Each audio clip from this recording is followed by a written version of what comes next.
Well, hello again to all the boys and girls out there in YouTube land watching. John and Ellie back at you with another beer review.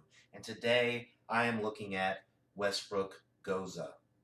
Now, the reason I'm standing up doing this video is because I had a viewer request that I do a video where you can clearly see the glass, the pour, everything all the way through. I typically don't do this because my camera is attached to my computer and it's kind of just easier to sit down and do it that way. But for this review, I'm going to give this a try. We'll see how it turns out. So this one is for you, Mullen Roots, if you're watching. So Westbrook Gose has been around for a few years. I've had it several times. It's out of, let's see, South Carolina somewhere. Westbrook Brewing, Mount Pleasant, South Carolina. So there you go. Now, what separates a Gose from a sour ale? Give it an aggressive pour there. Lot of head on that beer. Golden, light golden, a little bit of haziness, which you expect to get with a lot of wheat beers. So anyway, as I was saying, a Gose differs from a sour ale because it is a traditional German-style wheat beer that is brewed with coriander and salt, whereas a sour ale is most of the time not a wheat beer, and it does not usually contain salt and coriander, although I guess it can. Um, so anyway, Westbrook makes a lot of different beers. This is their only Gose style that they make. They have some IPAs. They have some brown ales. I've seen a lot of different beers from them. This is the one that I tend to gravitate towards. I've had it many, many times, like I said before. I love sour beers, Goses, just super easy drinking, especially this one. It's 4% alcohol, so this is a super sessionable Gose beer. So anyway, like I said, it poured really nicely. I can smell it already, guys. It smells really nice. You get some tartness up front. I wouldn't say that it's full-on sour, but it's definitely got a tart aroma. I'm picking up on some of the wheat qualities that this beer has. It's very wheaty and bready in the smell. I mean, it smells very delightful. And that's pretty much all I'm getting with the aroma. Obviously, you're not going to pick up any hops with this one. It's sour, tart, weedy, malty.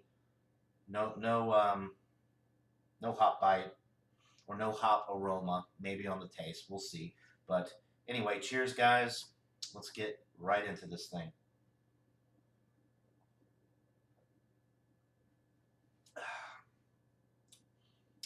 Hmm.